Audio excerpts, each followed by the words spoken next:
বিমান বাংলাদেশ এয়ারলাইন্সের রোম থেকে ঢাকা ফ্লাইট BG356 যান্ত্রিক ত্রুটির কারণে বাতিল হয়েছে। রোববার সন্ধ্যা 7:20 রোমের লিওনার্দো দা ভিঞ্চি ফিউমিসিনো বিমানবন্দর থেকে বোয়িং 787 ড্রিমলাইনার উড্ডয়নের কথা ছিল। তবে বিমানটির ডানার ফ্ল্যাপ কাজ না করার কারণে ফ্লাইটটি শেষ মুহূর্তে বাতিল করা হয়। বিমান বাংলাদেশ এয়ারলাইন্সের প্রকৌশলী বিভাগ সূত্রে জানায়, বিমানটি পূর্ণ প্রস্তুত থাকলেও ডানার ফ্ল্যাপ সমস্যার কারণে নিরাপত্তাজনিত কারণে উড্ডয়ন সম্ভব হয়নি। তাৎক্ষণিক সমাধান না পাওয়ায় বিমানটি বিমানবন্দরে গ্রাউন্ডেড অবস্থায় রাখা হয়েছে।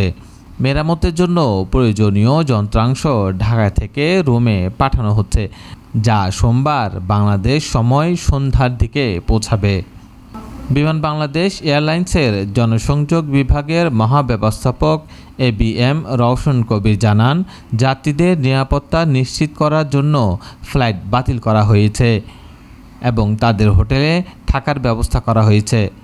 তিনি আরও জানান, যন্ত্রাংশ মেরামত সম্পন্ন হলে একই ফ্লাইটেই যাত্রীরা রোম থেকে ঢাকায় ফিরে আসবেন।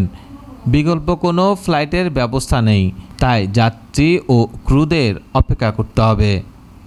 এর আগে বিমান বাংলাদেশ এয়ারলাইন্সের থাইল্যান্ডগামী একটি ফ্লাইট মাঝ আকাশ থেকে ফিরে আসে যান্ত্রিক ত্রুটির কারণে।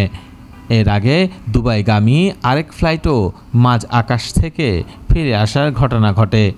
এই ধরনের বিমান চলাচলে কিছু অসুবিধা তৈরি করলেও কর্তৃপক্ষ যাত্রীদের নিরাপত্তাকে সর্বোচ্চ অগ্রাধিকার দিচ্ছে বলে জানিয়েছেন।